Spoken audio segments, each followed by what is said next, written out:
Welcome, everyone. It is my privilege this afternoon to introduce our keynote speaker for the seminar, Professor Bruce Caldwell, who is a research professor of economics and the director of the Center for the History of Political Economy at Duke University. He is the author of Beyond Positivism and highly relevant for this lecture, Hayek's Challenge, an intellectual biography of F.A. Hayek. Since 2002, he has been the general editor of the Collected Works of F.A. Hayek, and he is currently working on a family-authorized biography. Dr. Caldwell has held research fellowships at New York University, Cambridge University, and the London School of Economics. He is a past president of the History of Economics Society and of the Southern Economic Association. For the 2019-2020 academic year, he is a distinguished research fellow of the Hoover Institution at Stanford University. And the title of his lecture this afternoon is F.A. Hayek and the Challenges to Liberty that he faced. Professor Caldwell? Jason, thank you very much. I'm delighted to be here. And I'm here to talk about Hayek. I know that many of you have, I hope, seen the video that was distributed before this lecture, where I talked about his life and ideas. And I know though some of you may not have, so I'm going to give you a very, very quick and dirty introduction to who Hayek was before I go on with my talk. He was a man of the 20th century, born in 1899 in Vienna. He was raised there. He fought in World War I. He was on the Italian front. After the war, he went to University of Vienna, where he studied law, although he did dip into lots of other things. And he had an kind of academic aspirations for an academic career, was doing all the right things as a person in his 20s to get there.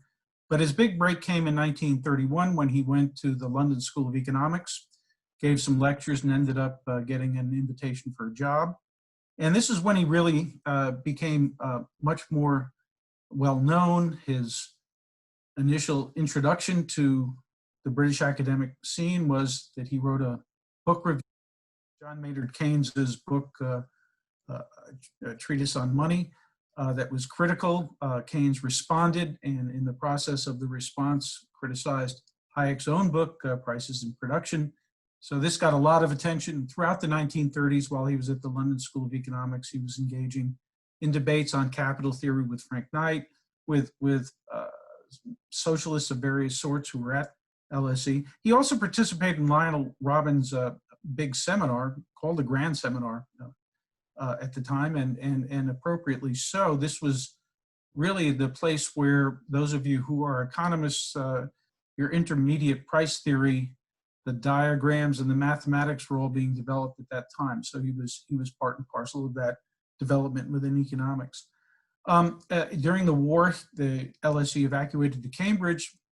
This is where he was working on a big project, a Use of Reason project, out of which came his most famous book, The Road to Serfdom. And after the war, he founded the Mont Pelerin Society, a society for the promotion of classical liberalism in a very specific way. I'll talk a little bit more about that in a bit. In 1950, he went to the University of Chicago. He was there until 1962, so just when the Chicago School of Economics was being formed. And then the latter part of his life he spent in Germany, and then a short period in Austria, and then back to Germany again.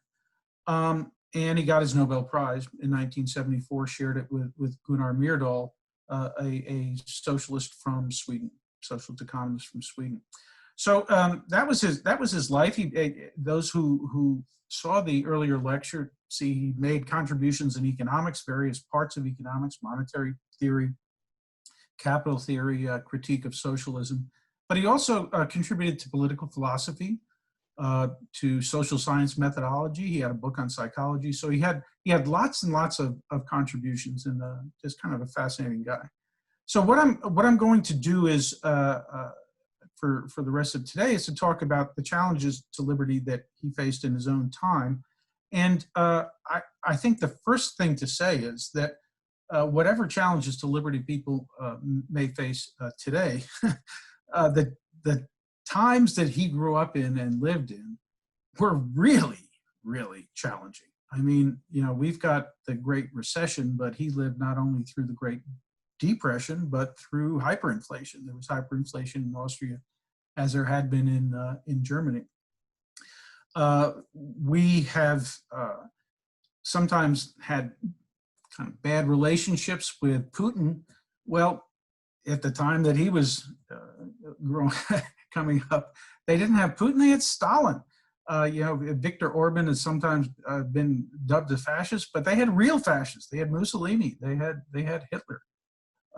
We've had regional conflicts that have been very damaging, particularly to the places where the fighting took place. But you know, he lived through 2 world wars and fought in one. We have the COVID emergency now, and that's sometimes been compared to the Spanish flu. Well, he lived through the Spanish flu. He got the Spanish flu, and in fact, he spent 6 weeks in the back of the lines recovering from it, tending horses. And actually, at the time, malaria and dysentery took far more troops while he was at war. So we just say that, yeah, these were very extreme times that he lived through, and it's something to look at the kinds of responses, intellectual and personal, that he gave to the times that he was living through. And as was said, I'm working on a biography, and up until I started to do that, I was an intellectual historian looking at the contributions that Hayek made to the world of ideas. But in doing the biography, I've come to know more about him as a person, and he was like all people. He had his good points and bad points. But one of the things that I have to say that I became very impressed with was his approach to dealing with the problems of the times that he lived in. So I'm going to give one example from his from the biography, kind of personal example, and then switch over to the last 2 examples will have to do with his dealing with ideas.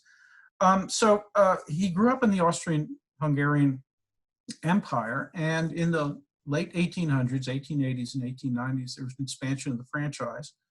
And after World War I was over and his side lost, there was considerable discussion as he's going to law school as to what sort of government, which parties would best be able to represent Austria. And in the 1880s and 1890s, what the expansion of the franchise did during that period was to create mass parties, what had been called mass parties.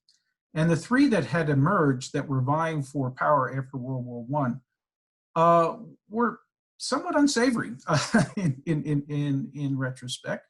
There were pan-Germanic parties. There was a variety of these. And these were emphasizing German heritage, German culture, and particularly after World War I, the Austro-Hungarian Empire had been reduced to a tiny rump. Austria was just a small place, and the German-speaking majority wanted to seek allies in other countries that were German-speaking. So that was one group. There were the Christian socials. These tended to represent rural interests, the farm interests, but also the petty bourgeoisie, shopkeepers that had not been able to vote prior to this time because of the property restriction were enfranchised during the 1880s and 90s. And then finally, the socialists, and in Austria in particular, there were Austro-Marxists. There was a very heavy element of Marxism in there in the socialist leaders. Now, the thing that is notable, anti-Semitism had always been rife in Europe, in countries all across Europe for a millennium, but it became particularly, it intensified at the end of the empire, and then after World War I, it got worse, and it was rife on campuses. But these particular parties that were being that were vying for the vote, all 3 of them, the socialists least of all, but all 3 of them had elements of anti-Semitism written large. The pan-German parties, many of them had Aryan paragraphs that restricted membership to people who had Aryan background.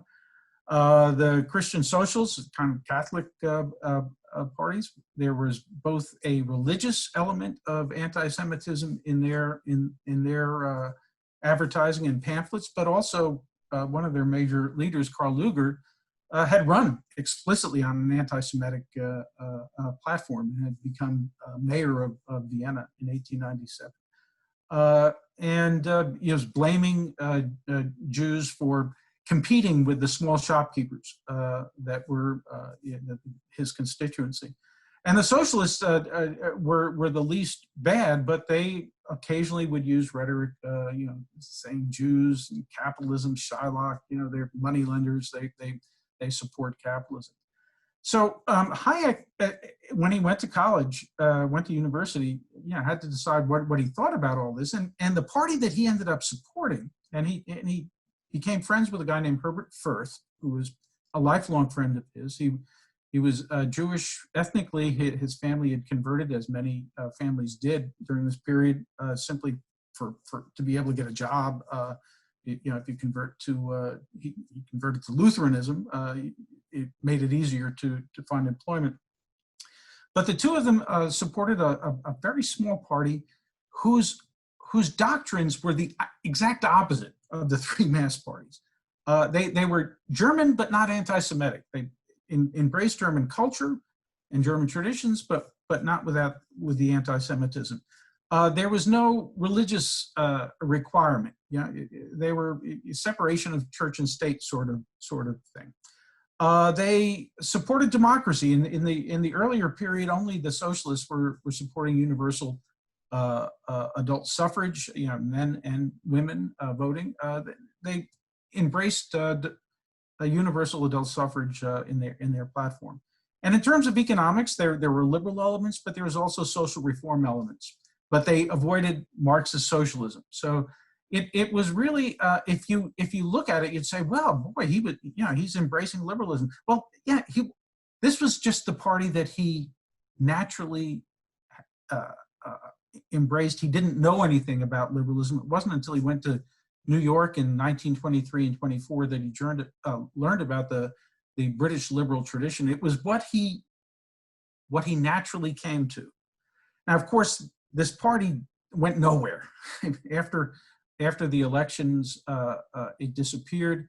The mass parties were the ones that were appealing to the general population, but he was part of that small group that would be embracing what we would today call liberal principles.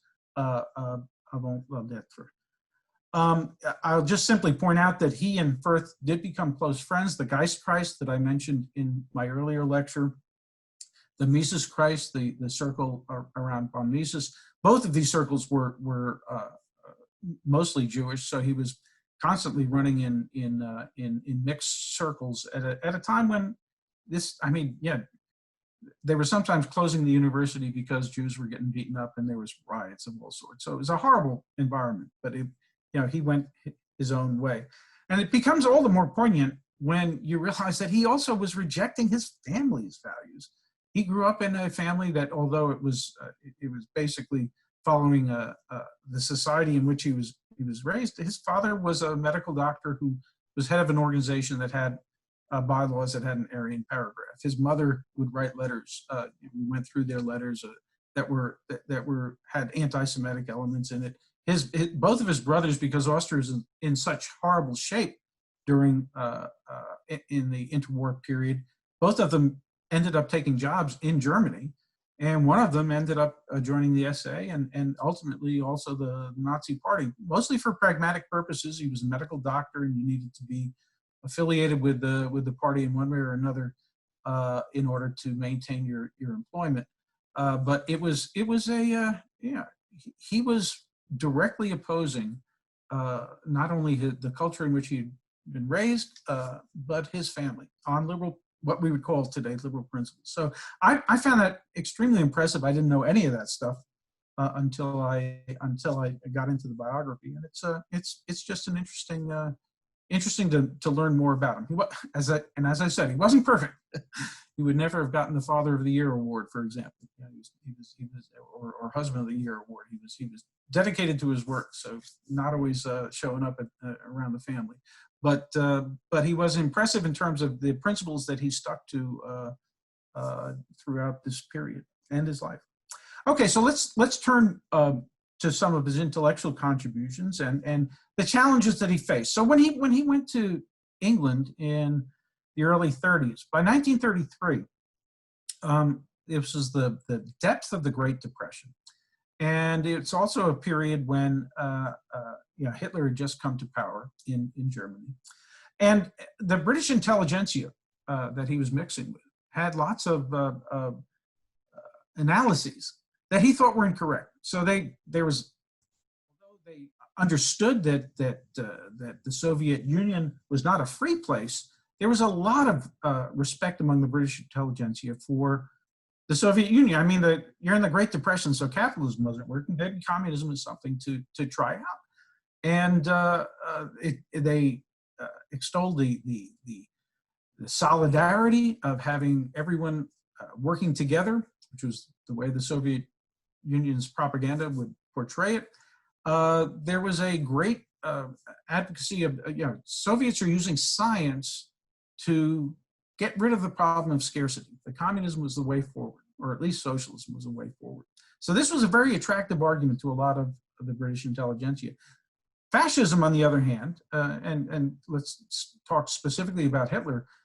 How was it that he came to power? Well, democratically elected, but the portrayal of Hitler was that capitalism is at its end, and because Hitler was portraying himself as preventing communism from spreading to Central Europe, and was supported, particularly initially, by some of the cartels, moneyed people in Germany. The perception was that fascism is the last dying gasp of a failed capitalist system. This is an attempt to keep what the Marxist prediction is that ultimately capitalism will fail and will move to socialism and to full communism, to keep that from happening. So that was the perception of what fascism was. And finally, there was of course, whenever there's a downturn, whenever you have a period of high unemployment, the economists get attacked. Those of you who go into economics, you may as well know about this. We saw it happen in 2008. We see it continuing to some extent today.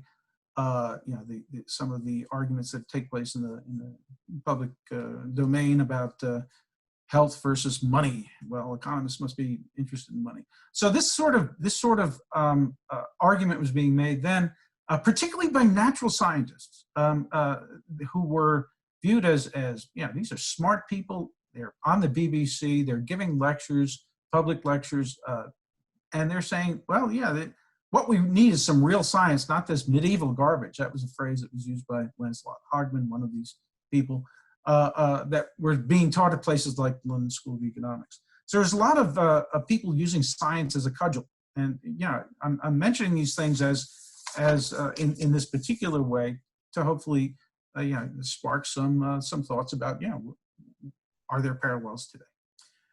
So what was Hayek's response? Well, regarding socialism and National Socialism or Nazism, he said, well, what is National Socialism? What is Nazism? It's National Socialism. It's a form of socialism. It has a lot in common with communism. So basically a totalitarian system. A lot of the people who became Nazis started out as socialists. He pointed these things out.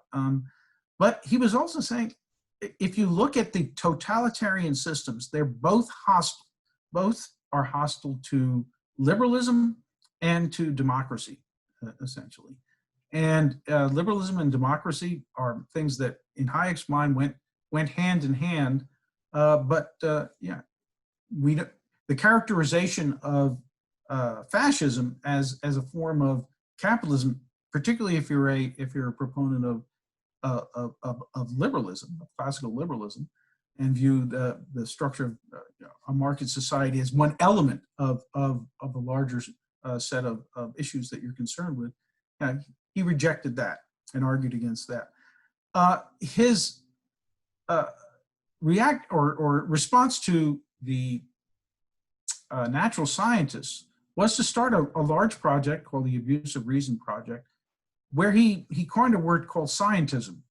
And at the time that he was writing, he was putting this as, the idea that you have to use natural science methods within every domain in order to be truly scientific.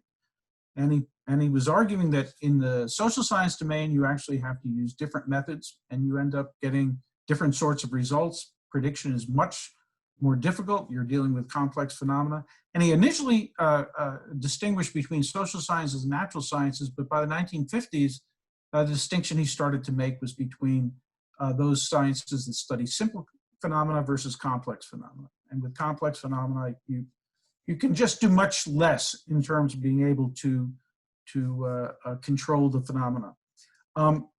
He was arguing against what he called the engineering mentality, the idea that you can restructure society the same way an engineer might be able to build a bridge. You just don't have the kind of information that you need in order to be able to have success in that domain when you're talking about society. And this was pushing back against natural scientists who were arguing, well, if we just adopt socialism and use science, the two of them together will be the way to go. Finally, he did offer a critique of socialism. He borrowed from Ludwig von Mises's initial one. Socialism is classically defined as state ownership of the means of production. Mises made the simple point that if the state owns the means of production, you have no prices for factors of production. If you have no prices, you don't know what relative scarcities are. It becomes very difficult, even for a single firm, to be able to plot out a rational means of producing goods if you don't have prices for the materials that you're using to produce it. Imagine that writ large on an economy as a whole. Now, Hayek used that argument, introduced that argument, but he also was making other arguments, and it was in the process of making these arguments that he came up with one of his biggest contributions, that a market system is a particularly a good way to coordinate social action in a world of dispersed knowledge, where lots of different individuals have bits of knowledge, and it's not all gathered in one place. And indeed, this ended up becoming one of his great contributions. Use of knowledge in society is the paper that is always cited as kind of revealing some of the arguments that he was making there. So he was responding then to various claims that were being made by people with whom he disagreed, and offering critiques of their theories. But he recognized that simply offering a critique is not sufficient. What was being attacked was liberalism, and today it's called neoliberalism. Okay, so people who use the word neoliberal are normally people who are critical of free market liberalism, and similarly, then the argument that had universally been made, well, is two. One is we've got the Great Depression. Capitalism doesn't seem to be working. And secondly, if you look at 19th century liberalism, often the writers that were the most simplistic about it, they would say laissez-faire, just, the government doesn't need to do anything. Now, it's not that people were actually saying that, but this is the way it was being characterized by critics in the 1930s, saying, the economy's in the toilet, and all you guys can say is laissez-faire. So if you look at Hayek and many other liberals' writings, they were running away from laissez-faire. It's not laissez-faire, but they needed to offer some sort of alternative.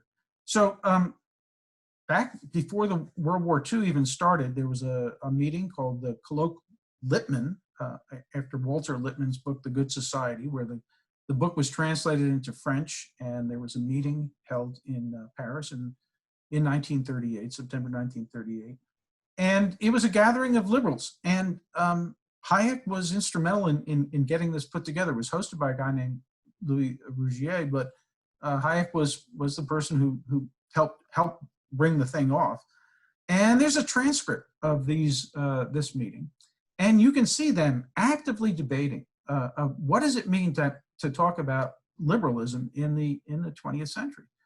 And it was a great meeting, and they were going to do lots of things, and then World War II happened. So all of the plans that they'd made kind of fell through. But Hayek kept this in his mind, and in 1947, after the Second World War was over, and it took a long time. He spent a few years trying to raise the money to get this meeting put into place, but he ended up organizing a meeting in Mont Pelerin, Switzerland, and at the end of the meeting, they said, well, let's form a society. It's been called the Mont Pelerin Society. It continues to exist till today.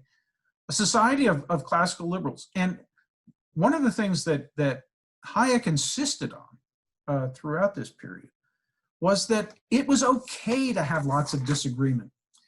It was okay to not think that we're going to get a cookie cutter solution to these complex social problems. He was very open to generating discussion. In the very first meeting in his address, he invokes John Maynard Keynes, who most people would not consider somebody who is a liberal. Well, indeed, if you're looking at socialists, Keynes is much closer to Hayek than either of them are to their opponents. And he was invoking Keynes's passage at the end of the General Theory that talked about the importance of ideas. And at the meeting, at the Mont Pelerin Society, they said, which direction should we go? Should this be a think tank? Should we be putting out press releases? Should we be trying to affect policy? And Hayek's view throughout was, no, it's ideas that are important. We need to develop the foundations for a liberal society, and that's what our role here is to have discussions about these ideas. And again, the transcripts to this meeting are at the Hoover Institution, where I spent most of the last academic year. Of course, it closed down like every other place once the lockdown occurred. But looking through those transcripts, very, very impressive.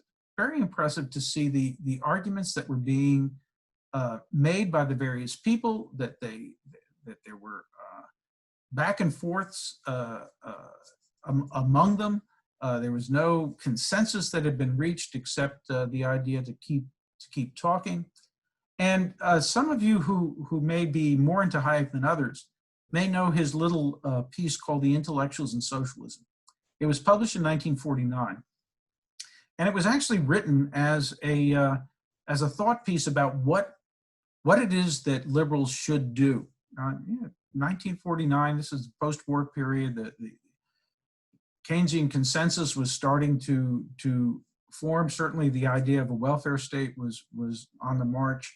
Yeah, the people who were meeting at the Mont Pelerin Society were as small as that little group that Hayek had endorsed when he was a student at the university. Very few people talking about these sorts of ideas in these particular ways.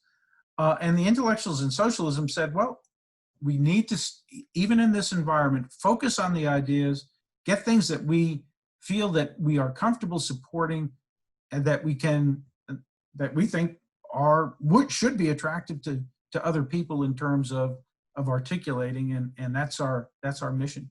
When he went to the University of Chicago, the first two seminars that he ran, the first one, and the way he ran these seminars were that people would, he was on the Committee on Social Thought, which was a graduate group, and the way these seminars were organized was there would be some grad students, but also faculty from across the University of Chicago, and each week they would meet in the evenings from 8 to 10. A different topic would be discussed, but the general theme of the first one was equality and justice, certainly something that would resonate today in terms of topics to look at. And the second one was a liberal tradition. And for the second one, we have a bit more information on how it was organized, but basically the students would be assigned to a particular liberal in the past, John Locke, Adam Smith, depends on how you define liberals. That's always part of the fun. And then the seminar looked at a whole assortment of policy issues and philosophical issues. And each person who had a liberal from the past would be responsible for saying what that person thought about those particular issues. This was the work that Hayek was doing in the early 50s. He took a tour in 1954 or 55, trying to figure out how to put all of these ideas together. And the ultimate result was his book, published in 1960, called The Constitution of Liberty. And it's a fine statement of what classical liberal principles are. The last third of the book is devoted to certain policy issues, always handled at a very high level of abstraction. That was, if you want the nitty gritty of policy, you need to read Friedman, but Hayek was looking at the philosophical foundations, political foundations of a liberal society and trying to articulate them. So that's a little bit about Hayek and the things that he dealt with both in his personal life and the way he responded to the various arguments that were surrounding him, both in terms of critique, but also trying to build. And I think in terms of discussions, it's a very reasonable way to go. I think we could learn a lot. So obviously, I think that we can learn a lot from Hayek, but I also think I can learn a lot from you. So I'm going to shut up now and say thank you to all of you for listening. And I look forward to your questions, which I think Jason may have been collecting. So. Professor Caldwell, thank you. So we do have several great questions, and we will jump straight into those. First, in your opinion, what are some of the defining differences between Hayek's thought and Mises's thought on social science and economics, political theory and philosophy more generally? Right. So my great friend Peter Boettke says famously, you should always read Mises through Hayek's eyeglasses and Hayek through Mises's eyeglasses. So he's always a fan of trying to take the best from various writers and put it into a single tradition. As an historian of this movement, I should just point out, though, that there were differences. Now, Hayek and Mises always got along very well personally. Hayek was one of the few people that Mises didn't end up just getting really angry at for having views that were divergent. But if you take a look at the transcripts of both the Kalokhe Littman and that 1947 Mont Pelerin Society meeting, it's clear that Hayek was much more interested in generating broad discussion and getting lots of different viewpoints, whereas Mises was single-minded in defending a specific view of liberalism that was closer to the 19th century view. People at the Kalokhe Littman one wag called him a paleo-liberal. Others were in the very first meeting of the first session of the 10-day meeting at Mont Pelerin. Mises was roundly attacked, and famously at one point he walked out of the meeting allegedly. This is not in the transcript, but this is a story that's told, saying, you're all a bunch of damn socialists. So if the people at the Mont Pelerin Society meeting if he views them as socialists, there's a real difference there in their views. Now, in terms of substantive ideas, I think Hayek tended to think, well, Mises was right on a lot of issues, but he wasn't selling them the right way. He wasn't necessarily trying to convince an opponent in a way that Hayek thought would be more appropriate. So I think that would be, just in terms of personal style, that would be one difference.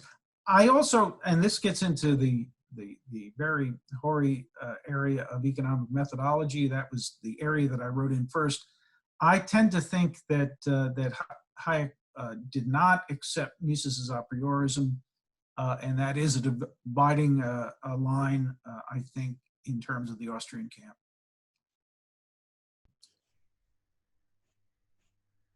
Can you discuss the difference that Hayek saw between socialism and the welfare state, and maybe speak to the implications of his views during his time on those issues relative to our current moment. So if you get into discussions with people about socialism, you should always ask them, what do you mean by socialism? The classical definition, as I said, is state ownership of the means of production. And Hayek and Mises firmly believed, and I think they're exactly right, that if you actually put into effect that sort of system, it's economically inefficient, and it typically also is associated with regimes that politically are horrible. And if you take a look at actual examples of actually regimes where you have intense central planning, they're not free regimes. Okay, some are more free than others, but the worst regimes tend to have a combination of both of those together. Okay, so that's different from the welfare state. Totally different from the welfare state. When Hayek wrote The Road to Serfdom, what he was describing was that kind of socialist setup that some people were, in fact, calling for. I mean, socialism is a platform in the British Labour Party. The Labour Party was ascendant and took over at the end of World War II in Britain and began nationalizing industries left and right. Got to about 20% of the economy was nationalized by 1948, and then they started to back off. But so he was arguing against that. Now, if you look at the Constitution of Liberty, he talks about the decline of socialism and the rise of the welfare state. That's a title of one of the chapters. And he said, well, the welfare state is much more insidious. We could end up in kind of that horrible outcome, but it's a death by 1,000 cuts, because you help out one group, and then another group says, well, wait a second, if the farmers are getting price supports, then what about us? And no, it's not fair, and you need to expand it further. And each step that expands this, the welfare state not only entrenches the interests of the people who are receiving the benefits, but it causes other people to say, why them? Why not me? So he says it's much more difficult, because each time you argue against it, you're arguing against a specific group that says, well, it's not fair. This other group is doing well. And he said it's not systematic, and you could end up, if it continues on, going in a direction that you get to some very bad outcomes, but you do it by a much slower and different process. So he did distinguish between the two. There's no question about it. I think that he felt that you could argue directly and persuasively against socialism as so defined, whereas the welfare state was a different animal and indeed a much more dangerous one in some sense. Relatedly, how did his views on the welfare state change over time, especially as might be related to something like a social minimum? So throughout, starting in The Road to Serfdom, also we see it in Constitution of Liberty, and we see it in Law, Legislation, and Liberty. He always said that the societies that he was talking about, the United States, Great Britain, countries in Western Europe, had sufficient wealth to be able to ensure that nobody starved, that nobody just had a horrible outcome because of decisions that had falling ill, having accidents, any things like that.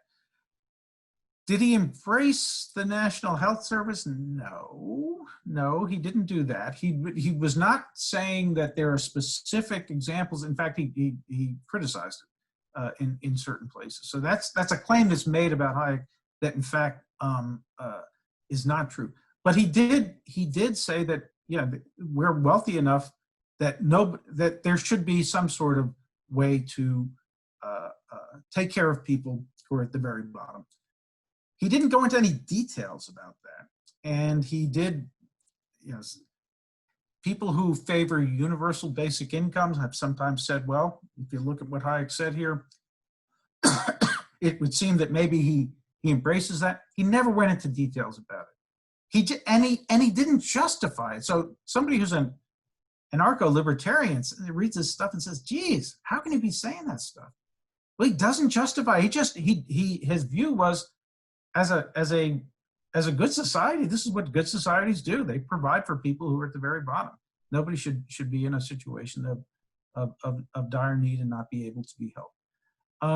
I'm sure he would have supported private provision wherever possible, charity and all of that. But even with that, he was going to be able to. He would argue for it, but not in any principled way, just as a human being.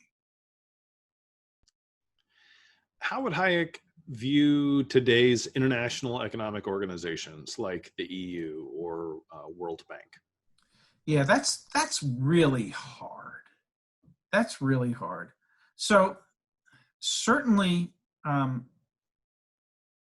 as well as other people, there's a book called Globalists by Quinn Slobodian that talks about neoliberal organizations, talks about the formation of the World Bank, talks about some of these World Trade Organizations, and points out that many of the people who were involved in advocating that were people who kind of came through in one way or the other the Austrian tradition. Fritz Machlup was one of Hayek's classmates at university.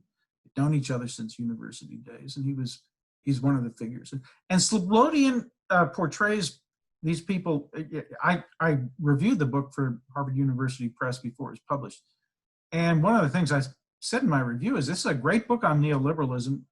Again, neoliberalism is the word that is used by people who don't like liberalism typically. And I said, because at least he understands who these people were. On the other hand, all of his villains are my heroes. I mean, basically, they're trying to design international organizations that would promote free trade in ideas, that people can cross borders, that capital can go to its highest valued use in various countries. So freedom of intercourse across all of the various inputs into the production process. And basically this is a vision of a world that has fewer borders. And perhaps you have borders and you might have different policy in different countries, and you need to have borders. I mean, I don't think they viewed this as a borderless world as an ideal world by any means. But the idea that you could have trade in all these various areas open, that was something that it was just a commitment that all of them shared. So how these things work out in practice is a different question from the ideal, but certainly that ideal was there. Relatedly, there's been a resurgence of interests recently in national planning and things like industrial policy. What resources does Hayek have to bring to bear here? What's really interesting is that as you get to the later Hayek, I would find him repeating arguments. And that gets to be a little boring if you're reading all of his stuff. But I realized the reason he's repeating these arguments is the same arguments that he's arguing against keep coming back. So they were there in the 30s. The 70s was exactly the same way. There was a great enthusiasm for indicative planning of various sorts. Leontiev, who also won a Nobel Prize, for those who are economists might know that he's the father of input-output planning. This was supposed to make the Soviet Union run so efficiently using input-output. You don't need prices, just use input-output planning. Oscar Longa in the late 60s was saying, look, if I had been arguing with Hayek now about market socialism, I'd just say, just plug it all into a big computer and you can make it all work. And so we're getting the same sorts of arguments now, 30s, 70s, 2010s, 20s. So I think it's a matter of each generation says, geez, we can do this. Look, we're really smart. We can put this together. And so the arguments come out again. So just read the stuff. You'll find the arguments there. you'll find the arguments there. And I can direct you towards readings if you need to add that direction. Were there certain key moments in Hayek's personal life that informed his eventual political and economic theory? Yeah, so I mean, the reason I told that initial story about his period at the university was, I think he had liberal instincts then, but he went to New York in 1923-24, and he studied with Wesley Clare Mitchell, was one of the people he took classes from, who's a father of American institutionalism, and he hated New York. New York was just then being built. The subway system was being built. A lot of skyscrapers were being built. It was constant noise. The radio had just been invented, and was not just invented, but was becoming available on a mass scale. And he would write letters home saying, geez, you could be listening to the opera, you could be listening to important speeches, and everything that comes out of that radio is that, yes, we have no bananas. This one story, this song, this horrible song that people who are very old will remember. It's a horrible song. He was right to say, he says, it's the national theme song. It's all you hear. Oh, what a joke this country is. So he really had a strong reaction against it. But one of the things that he did was he was working, but in the evenings he would go to the library and read about British accounts of the origins of World War I and what had happened. And he had fought, in the Austro-Hungarian army. He had been fed propaganda. He started to realize just how different the world was as seen from the viewpoint of somebody in another country.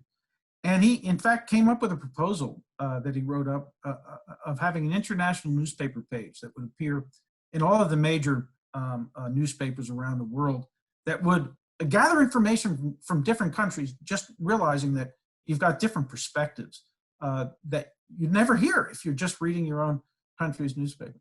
And it was also during that time that he started to read some of the British liberals. And I think this is when he realized, hey, these are my people. So when he went to England, he was thinking, boy, the liberalism that found origins in Great Britain, that some of these great writers, this is the stuff that I really like. And he gets there, and of course, it's Keynes. Yeah, he comes into a society that is quite different, with natural scientists arguing we need to get rid of this stuff. Liberalism is laissez-faire, and it's all garbage. So he actually would say sometimes that he fell in love with England, but he came in the wrong century, and I think that's probably about right. So I don't know if that directly addressed your question, but certainly that was something that was striking to me in terms of doing the biography. So Hayek seems to have taken a pretty interdisciplinary approach to his work. Can you say how he thought about the disciplinary focus of his writing, and related to this seminar, what grad students might take away from how Hayek thought about his the scope of his work? And then a secondary question that I will follow up with is his work habits, but specifically to the disciplinary focus first. Right. Okay. On the disciplinary focus, I mean, he was trained as an economist, and he was making arguments about economics in the 1930s about how socialism can work. And he realized that these arguments were not convincing anybody, that people who didn't know economics, particularly if they listened to the natural scientists, would just say, well, economics is just garbage anyway. And it's not, economics doesn't address some of the other issues that are important to people. So he self-consciously, in this abuse of reason project, wanted to look at how the ideas that were then popular, what their origins were. It's an historical work in part. And then he has an essay called Scientism and the Study of Society that they said, well, part of it was this vision that science and socialism marching hand in hand across the 19th century, and this was the way it was portrayed by the the Webbs, the Fabian socialists, yeah, that was the future. That was where we're heading. And he's saying, well, you know, these arguments have been made, but boy, I think they're wrong, and I need to try to show how they're wrong. So he starts not turning away from economics, although he did see it becoming more and more technical, and I think he thought less and less relevant as it does. That you need to know more than economics. You need to know economics if you're going to make a contribution to social theory, but you need to know more than that. And particularly by the time he got to the Committee on Social Thought at the University of Chicago, yeah, he had finished a book on the sensory order, and that actually was in part, when it was started, was a reaction to Otto Neurath and the positivist view of what appropriate psychology would be, which would be behaviorism. Well, he's saying, well, no, there's a lot more to psychology than that. So he was moving in areas that would be quite different from where an economist would normally work. And that was part of the program on the Committee on Social Thought. It was specifically designed by John Neff to, at the graduate level, pursue interdisciplinary work. And all of the people who were on the committee were committed to that. So I think that 12 years at Chicago were extremely important in terms of putting him in that frame of mind and his research pursuits in that area. Now, in terms of personal work habits, I mean, he tended, it was different at different places. At the London School of Economics, it was a place that you would give a lecture during the day, and then because they had a lot of day students who would work during the day, but would part-time students who would work during the day but come at night, he would have to give the same lecture over again at night. And this was true for a lot of the professors there. So his work habits were to work in the morning at home in his own library. He always had wherever he lived, he had an extensive library of his own that he would use. Go in for lunch, and then be teaching, and often teach late at night.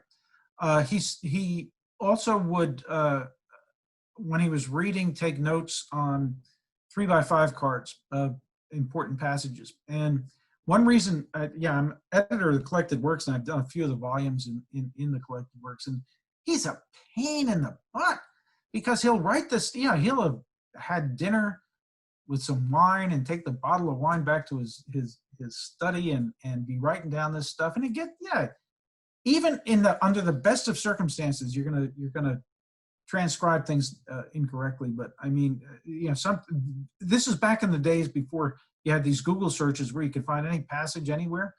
I'd have to go and read it through, but he'd get the page numbers wrong. Something get the books wrong. But I have to try to find, what the actual citation was, and it'd take a long time. So those were his work habits anyway. But he was a workaholic. I mean, he worked all the time. So that's what I meant by saying, he's not going to get the Father of the Year award or Husband of the Year award. He was tied to his work. He would sometimes go off for 3 months at a time to America in the end of the later 40s as he was making connections with people and going on the tour for the Road to Surf and that sort of thing. What were Hayek's views on something like Rawlsianism?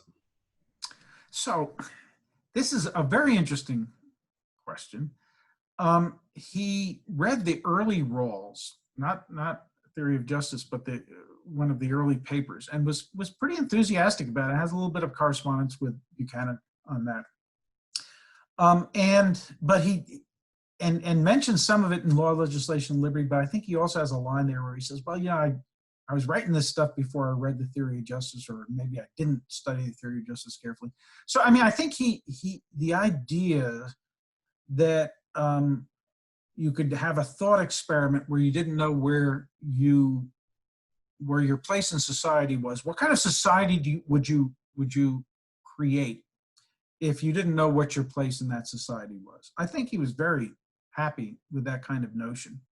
And he actually, in Law, Legislation, and Liberty in Volume 2, towards the end of the chapter on the market order in Cadillac, I think it's chapter 10, he actually has a footnote where he said, yeah, in World War II, I kind of went through a thought experiment like this when England was being bombed, and I was wondering whether I should send my wife and kids somewhere. What kind of place would I want them to be at, where I thought that, if they weren't known by anyone, would be the best place to be, where, they just, as an unknown entity, would do the best. And he said, maybe send them to live with a family in the United States. He was aware of the racial problems of the United States, and said, if it was a black family, I might have second thoughts about it, because yes, they're not treated well there, and that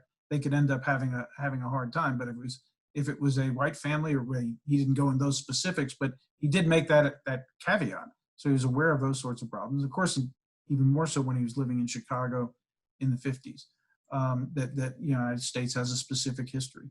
But I think he thought that kind of thought experiment was a useful one in terms of trying to figure out what kind of society you want to try to promote. So we have time for one more question. How have Hayek's views on human understanding held up to further scientific advancement and technological advancement over the years? So I don't know what human understanding means. So that's not only a tough question to answer, I'm not sure I understand the question. So I'm going to interpret it, and if I get it wrong, I am going to slip away after this, after our session, and because it is cocktail hour, and I will get a cocktail and come back to the social. And if I didn't answer the question, we can go back to it for the person who asked it.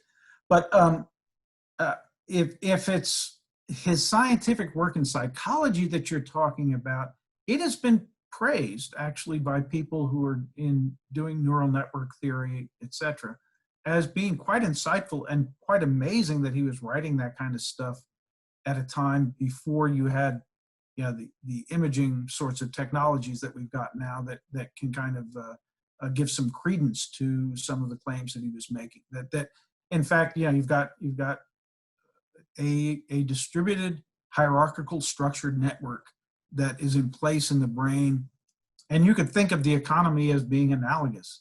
So I mean, his interest in psychology ended up interlacing in various metaphorical ways anyway, with some of his visions of how a complex system like an economy might work. So I think there's fruitful stuff there. When I was in California, I was supposed to have a salon. This guy was going to set up a salon in San Francisco, a really nice place. Brian Arthur was going to be there. We were going to talk about Hayek's ideas about complex phenomena. COVID comes in, wrecks it. So never happened. But people continue to be interested, and I'll just say that.